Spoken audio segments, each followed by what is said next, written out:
राज्य सरकार एका बाजूला शक्तीसारखा कायदा आणतो आहे की ज्या कायद्यामध्ये फास्ट ट्रॅक सगळं आहे, पण कायदा झाला तरी त्याचा फायदा मुलींना होणार का? जोपर्यंत समाजाची मानसिकता बदलत नाही तोपर्यंत मुलींना त्याचा फायदा होणार नाही। पोलिसांनी हा गुन्हा लवकर नोंदवला। आरोपी याला यापूर्वी सुद्धा इतर गुन्ह्यांमध्ये अटक झालेली होती, तो जामिनीवर सुटलेला होता, तो बर्दुला आहे। आणि सत्य परिस्थिती अशी आहे की पेणमध्ये परिसरामध्ये रायगड जिल्ह्यामध्ये हे पर्यटन स्थळ असल्यामुळं इथे ड्रग्जचं मोठं एक रॅकेट आहे। लोक ड्रग पितात, खातात, नशा करतात, बेकायदेशीर विकलं जातं आणि ह्या नशांमध्ये बायकांना त्यांचे जीव गमवावे लागतात, बालिकांना त्यांचे जीव गमवावे लागतात।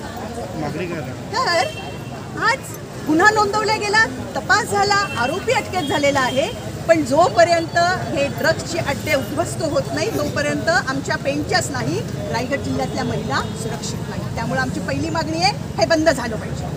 आमची दुसरी मागणी आहे फास्ट ट्रॅकमध्ये या गुन्हेगाराला फाशीची शिक्षा झाली पाहिजे। आणि आमची तिसरी मागणी अशी आहे की पोलीस यंत्रणेने तत्परता दाखवली, पण समाजामध्ये आणि एकंदरीतच शासन यंत्रणेमध्ये महिलांच्या प्रति संवेदनशीलता निर्माण करण्याच्या बाबतीमध्ये सरकारने आता सिरियस असण्याची खूप आमची एक आदिवासी मुलगी गेली, ती आदिवासी असो की बिगर आदिवासी असो की कोणी असो, ती पेणची मुलगी आहे, ती आदिवासी समाजाची मुलगी आहे, ती महाराष्ट्राची लेक आहे, ती भारताची लेक आहे, ती आमची सगळ्यांची लेक आहे आणि ती निर्भया आहे। तिचं बलिदान आम्ही असं खूपच जाऊ देणार।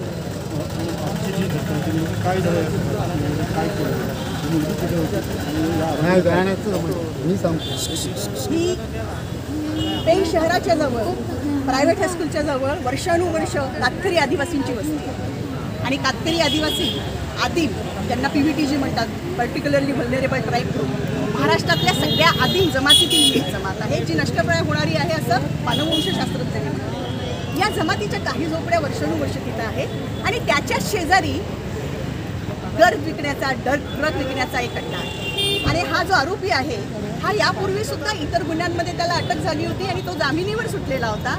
आणि या 3 वर्षाच्या मुलीला रात्री त्याने पळवून नेलं, तिच्यावर बलात्कार केला आणि तिला मारून टाकून तिचं प्रेत घेऊन तिच्या झोपडीमध्ये पुन्हा टाकलं। जेव्हा ते टाकलं तेव्हा कुत्रे भुंकायला लागले म्हणून या सगळ्या आदिवासी बायका होत्या ह्या जागी झाल्या। विचारा यांना काय झालं ते, विचारा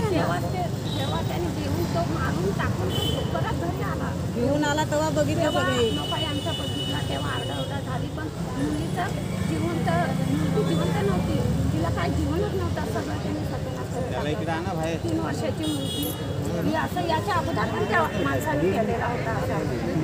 याच्या अगोदर पण त्याने असं काहीच नाही केलं त्या लोकांनी। आम्हाला फाशीची सजा आमच्या समोरासमोर त्याला फाशीची सजा समोरासमोर त्याला असल्या माणसाला कशाला ठेवायला पाहिजे, कशाला पाहिजे महिलांचं किती तुमच्याकडे परत असं झालं, परत ठेवायला पाहिजे, मारायला पाहिजे, ठेवूच नका त्याला,